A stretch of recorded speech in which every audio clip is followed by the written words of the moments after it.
ഗോപിനാഥ് മുതുകാടാണ്. അദ്ദേഹത്തിന്റെ എസ് എന്ന് പറഞ്ഞ, നമ്മളൊക്കെ എസ് എന്ന് പറയും, അദ്ദേഹം പറയുന്നത് ഇങ്ങനെയാണ്: യെസ്. എല്ലാവർക്കും എന്റെ നമസ്കാരമുണ്ടാവും. കഴിഞ്ഞ ദിവസം കണ്ടമ്പുഴ ശ്രീ ഭഗവതി ക്ഷേത്രത്തിന്റെ ഉത്സവത്തിന്റെ ഭാഗമായിട്ട് ഞാൻ ഇങ്ങോട്ട് വരുമ്പോൾ പലരും എന്നോട് ചോദിച്ചു എന്ത് പരിപാടിയാണ് അവിടെ അവതരിപ്പിക്കുന്നതെന്ന്. ഞാൻ പറഞ്ഞു ഒറിജിനൽ ഓർക്കസ്ട്രയുടെ ഗാനമേളയും തുടർന്ന് മഹേഷ് കുഞ്ഞുവിന്റെ പരിപാടി ഉണ്ടെന്ന് പറഞ്ഞു. അപ്പോൾ അങ്ങനെ ഇരിക്കെ ഞാനിങ്ങനെ നടന്നു വന്നപ്പോൾ ഒരു വികാരമില്ലാതെ ഈ ചേട്ടൻ എന്റെ മുഖത്തേക്ക് നോക്കി.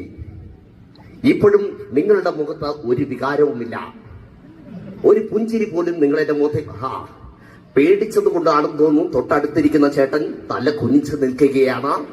പേടിക്കുന്ന ഒരു കാര്യമില്ല. മാനസിക വിഷമങ്ങൾക്ക് ഗോപിനാഥ് മുതുകാടിനെ സമീപിക്കുക. നിങ്ങളുടെ മനസ്സിനെ ശാന്തമാക്കാൻ എനിക്ക് സാധിക്കും.